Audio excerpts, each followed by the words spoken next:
Salut les investisseurs, dans cette vidéo, on va mettre à jour la thèse d'investissement sur Mori Construct suite à la lecture du rapport annuel. Abonnez-vous à la chaîne si ce n'est pas déjà fait. On commence tout de suite avec cette thèse d'investissement. Alors, j'ai appelé, le sous-titre, c'est un multibagger tranquille. Pour l'instant, chez moi, c'est pas un multibagger parce que je suis renforcé dans la hausse, mais si j'avais pas renforcé, ça serait déjà un multibagger. Mais on est proche d'un doublement du cours depuis que je détiens cette action. Toutefois, c'est depuis assez longtemps quand même, depuis 2021 de mémoire, donc ça s'accumule tranquillement, ça délivre des résultats. On va voir ça ensemble dans cet article. Alors, rappel sur le positionnement de l'entreprise. Déjà, pour commencer d'abord, c'est une entreprise belge qui est implantée à Liège et qui exerce 3 métiers différents dans sa zone d'opération qui est la Wallonie. On a la rénovation, la construction résidentielle et la construction non résidentielle. 5 savoir-faire chez Mori Construct via les filiales. On a la menuiserie générale, isolation thermique et acoustique. Intéressant ça, isolation thermique. Ça, pour moi j'entends plan de rénovation énergétique, etc. Donc il y a évidemment des subventions qui viennent de l'État, de l'Europe et aussi de l'État belge. On a une filiale spécialisée dans le chauffage, ventilation et conditionnement d'air, ferronnerie, menuiserie, développement de projets immobiliers. L'avantage de Mori, c'est que les clients peuvent être publics ou privés, et donc on va pouvoir bénéficier, comme je l'ai dit, de cycles de construction assez différents. Le résidentiel privé est plutôt en difficulté en Europe du Nord actuellement, en France c'est le cas, en Allemagne aussi, en Belgique aussi, mais on a les investissements publics qui soutiennent l'activité de Mori Construct avec les plans de subvention. Donc ça c'est très bien, ça permet de découpler les cycles de développement. Alors pour le modèle d'affaires du groupe Mori, en fait c'est une société d'ingénierie, c'est-à-dire que elle exécute des contrats pour ses clients, et donc ce qui est pas mal avec ce mode de fonctionnement, c'est que on remplit le carnet de commande et puis on exécute le contrat au fur et à mesure, et quand on reçoit la commande, on a un acompte. C'est pour ça que l'entreprise a beaucoup de cash, on va voir ça par la suite. Mais alors pour les clients privés, on demande un acompte, et pour les partenariats publics-privés, c'est-à-dire avec les acteurs publics, on a un financement à long terme avec potentiellement une cession de créance in fine. On a aussi un mode d'opération qui est spécifique quand les risques sont importants sur un projet, création d'une société dédiée qui va contenir les actifs du projet. Pour ce qui est donc dans ce type de fonctionnement où on exécute des contrats, le chiffre d'affaires en fait se mesure par rapport à l'avancement des projets en cours. C'est comme toute société, on va dire, d'ingénierie, je pense que chez Technip Energy par exemple, ça doit marcher comme ça. On reconnaît donc le chiffre d'affaires au fur et à mesure de l'avancement. Alors Mori, c'est plutôt de la croissance organique, mais aussi de la croissance externe pour étendre sa zone d'opération. Donc évidemment on va chercher à acheter des sociétés qui sont spécialisées dans le secteur de la construction, évidemment, et qui ont une politique de gestion qui correspond à celle du groupe, c'est-à-dire fidélisation des collaborateurs, exigences de qualité, etc. Ce qu'on regarde ici, c'est la variation du chiffre d'affaires. Et en fait, vous voyez que c'est assez cyclique. Et là, surprise en 2024, 4% de décroissance. Après 2 années de forte croissance. Mais en fait, le chiffre d'affaires de Mori, comme on l'a dit, ça va dépendre aussi du moment où on exécute les commandes.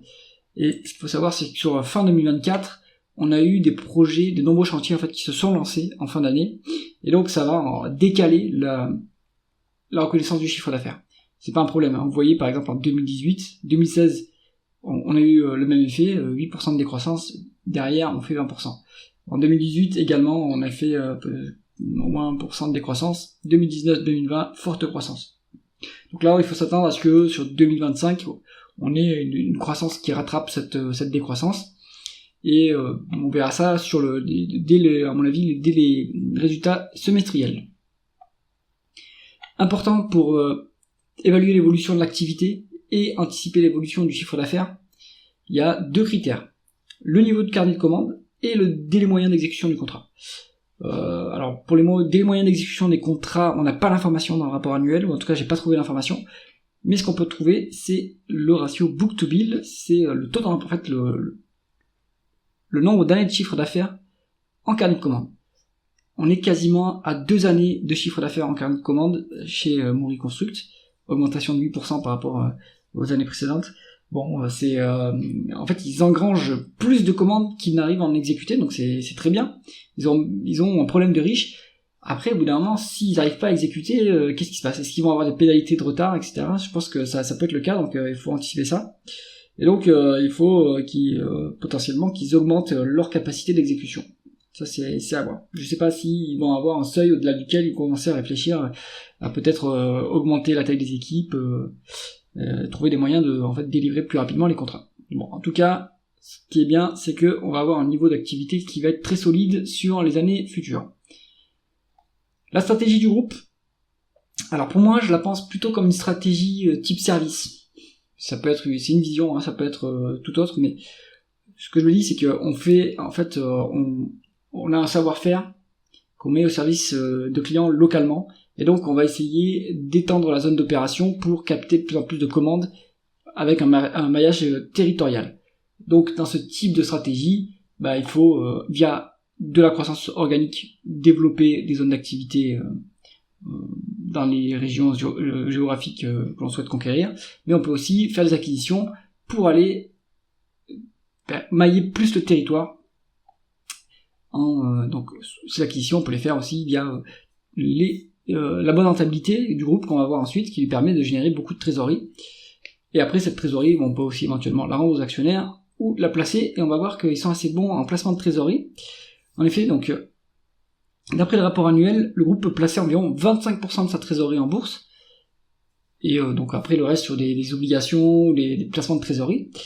Et si on regarde les comptes de résultats de cette année, de 2024, en fait, le résultat financier, il a fait 3,8 millions, et ça représente 16% du résultat net. Donc c'est énorme. Ils arrivent, finalement, ils ont aussi une autre expertise que l'ingénierie en bâtiment, c'est le placement financier. Ils arrivent à... Alors, j'ai pas calculé le taux de rendement de leur placement, mais bon, c'est quand même significatif, parce que ça a toujours un coût d'opportunité de détenir de la trésorerie. Un actionnaire préférerait que sa trésorerie, que le cash qui soit dans le bilan lui soit rendu pour que lui il investisse à un taux qu'il juge approprié, ou alors que on trouve des opportunités d'investissement qui soient rentables. Bon, ce que fait Mori, finalement, c'est il diminue ce coût d'opportunité en plaçant la trésorerie, une partie de la trésorerie en bourse. D'autre part, il faut savoir que ce cash, c'est pas vraiment du cash qui appartient à la boîte, puisque ce sont des acomptes clients, donc ils doivent utiliser ce cash pour exécuter les commandes. Donc ils peuvent pas non plus complètement vider les caisses, puisqu'ils vont en avoir besoin de la trésorerie pour exécuter les commandes. Donc c'est pour ça que ils ont un pilotage assez fin, ils placent quand même pour pouvoir réduire le coût d'opportunité pour les actionnaires, et ensuite évidemment ils gardent un volant de liquidité suffisant pour pouvoir ensuite honorer les commandes en achetant ce qui est nécessaire pour l'exécution des projets. Pour le capital, ça bouge pas d'année en année. On a toujours la famille qui est globalement actionnaire à 60%. Vous avez ici Mori Finance qui a 49,5% et 6% via une autre holding. Le total public finalement c'est 44% si on arrondit, donc on a 56%. Pas de problème. Le capital est ultra verrouillé, évidemment. Ça donne la visibilité à long terme. Ça empêche évidemment d'avoir une prime d'OPA, mais bon. On a une vision très long terme sur Mori Construct sans aucun problème. C'est une société familiale qui est centenaire d'ailleurs, donc là-dessus on est plutôt là pour le très long terme, et pour l'instant ça exécute plutôt bien. L'analyse de la performance financière. Alors, ce qu'on peut voir sur la période étudiée, on a une forte hausse des marges, et ça c'est exceptionnel, hein. On est passé d'un taux de marge nette qui était à 3,5 au début de la période à 13%. Donc on est bien aidé par le résultat financier. Le taux de marge d'EBITDA, en gros, le taux de marge brut a fortement augmenté, donc la société a eu une capacité à fortement monter les prix, ou en tout cas à fortement baisser ou les deux, fortement baisser les coûts. Donc en fait, ce qu'on voit, c'est qu'elle a descendu la courbe d'expérience, la société, et donc en descendant la courbe d'expérience, elle a des meilleures marges. elle a su maintenir l'efficience opérationnelle, donc le taux de marge d'EBITDA suit bien le taux de marge brut, et pareil pour le taux de marge net. On est bien aidé par le placement, le résultat financier sur le taux de marge net, sur le résultat net, puisque voilà, on génère 15%, 16% de résultats nets grâce au placement. Donc c'est excellent. Espérons que ça continue. Par contre là, ça commence à stagner un petit peu. On voit que sur 2022, alors après c'est un peu particulier. Sur 2022-2023, on a eu une forte inflation, donc ça a impacté, à mon avis, ça a aussi impacté le résultat opérationnel.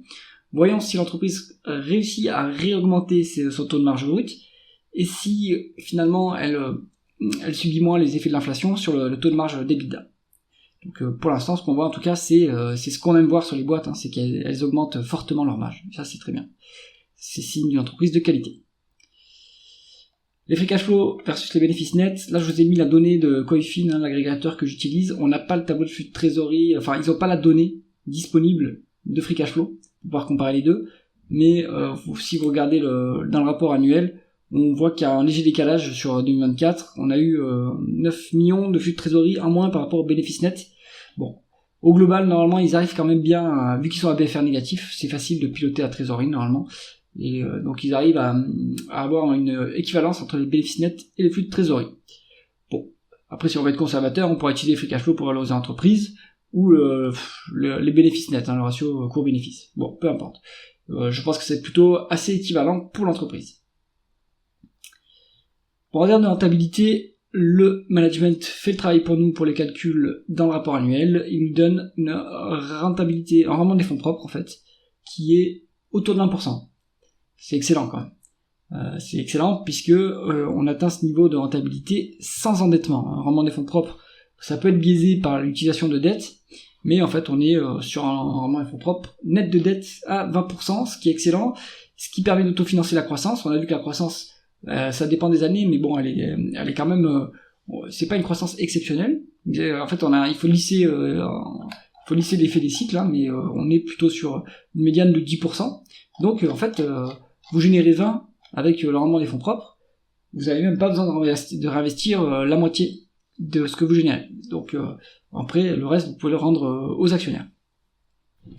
Donc, globalement, on l'a vu, entreprise exceptionnelle. Pour moi, c'est une des entreprises les plus qualitatives que j'ai en portefeuille, alors que moi je fais que de la value, et dans la value normalement on prend des entreprises décotées, mais là c'est typiquement une quality value. Le bilan de Mori Construct, très rapidement, bon, il y a pas mal de tangibles, d'actifs tangibles dans le bilan, donc c'est rassurant, ça peut apporter un coussin de sécurité. La trésorerie et les équivalents de trésorerie, donc la trésorerie nette en fait, diminuer les emprunts bancaires, donc représente 60% de la capitalisation boursière du groupe. Donc aucun problème sur la liquidité du groupe, le bilan est hyper solide. Perspective 2025, comme ils disent, en 2004 il y a eu un volume significatif de nouvelles commandes. La question maintenant c'est de savoir est-ce qu'ils vont arriver à les exécuter en temps et en heure. Comme on a eu des lancements de chantier, beaucoup de nouveaux chantiers en fin 2024, ça a affecté le chiffre d'affaires. Le décalage devrait être compensé au cours du premier trimestre. Ça, c'est moi qui le dis, c'est pas les perspectives du management, mais je le pense. Et ils n'ont pas mentionné une éventuelle augmentation des résultats dans les perspectives, mais l'année dernière, ils avaient attendu aussi le premier semestre, les résultats du premier semestre, pour se prononcer sur l'éventuelle hausse des résultats. Bon, moi je m'attends à ce qu'on fasse une hausse des résultats nets. Si la croissance, si on a un rattrapage des chantiers sur le début du semestre, bon, ben on va générer aussi des bénéfices nets, des profits. Donc je pense qu'on aura une hausse à nouveau des résultats nets. La valorisation maintenant. On a donc face à nous une société de très bonne qualité et une société qui est également décotée de 20% par rapport à la médiane historique de ratio court-bénéfice. On a entre 15 et 20% de décote au cours actuel. Alors bien sûr, il y a eu des phases d'opportunités beaucoup plus intéressantes ici, sur 2022 et 2023, où on était encore plus décoté. Bon, on a eu quand même en début de période des ratios court-bénéfice qui étaient vraiment plus élevés. On pouvait aller sur du 20 fois au début 2015, mais ça a changé après 2020. Et donc maintenant on se trouve toujours sur une décote.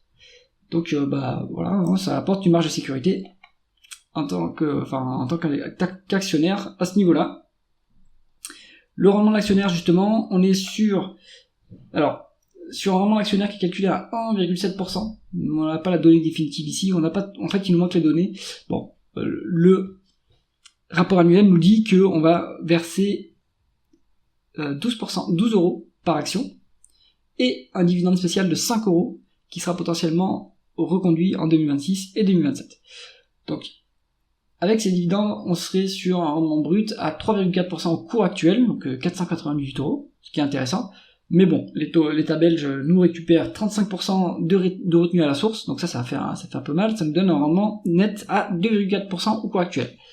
Ce qui est pas mauvais non plus, hein. C'est plutôt bien pour une société qui est quand même en croissance assez raisonnable, qui n'a pas intérêt à verser beaucoup de dividendes dès à présent. Mais bon, comme ils ont un excédent de cash, et qu'à mon avis ils n'ont pas forcément d'opportunité d'investissement, ils en rendent aussi en supplément via le dividende spécial. On a eu quelques rachats d'actions à signaler sur 2024, à voir si ça se poursuit sur 2025. En fait, on a eu une dilution ici quand ils ont fait l'acquisition de Hurt Invest, et je pense qu'ils vont essayer de diminuer petit à petit cette dilution, donc la réduire pour revenir au même nombre d'actions qu'auparavant. Pour l'instant, c'est plutôt ponctuel ces rachats, il n'y a rien de très structurel. En conclusion, je reste plus que jamais actionnaire de Mori Construct. Je pense que en fait il y a une forte visibilité. Déjà la forte visibilité à court terme via le carnet de commandes qui est plein à craquer. 2 ans de commandes en carnet. Toujours pareil, la transition énergétique, donc il va y avoir toujours de la dépense, on va dire étatique, publique pour la rénovation des bâtiments, domaine dans lequel le groupe opère. Peut-être qu'on aura en plus un redémarrage du cycle de la construction en Europe du Nord. Donc aucun problème pour moi de visibilité sur ce titre.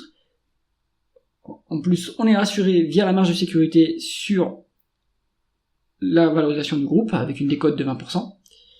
Rendement d'actionnaire plutôt correct.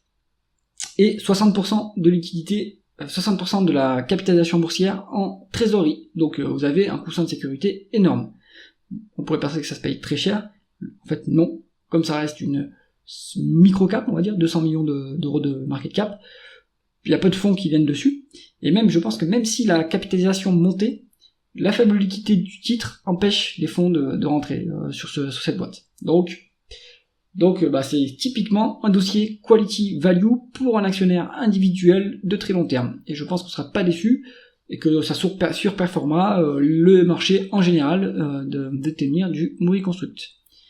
Pour faire cette mise à jour de la thèse d'investissement, j'ai utilisé le rapport annuel, donc le document d'enregistrement universel 2024, et donc le suivi du journal d'investissement, que vous trouvez aussi les articles sur Mori Construct sur le blog.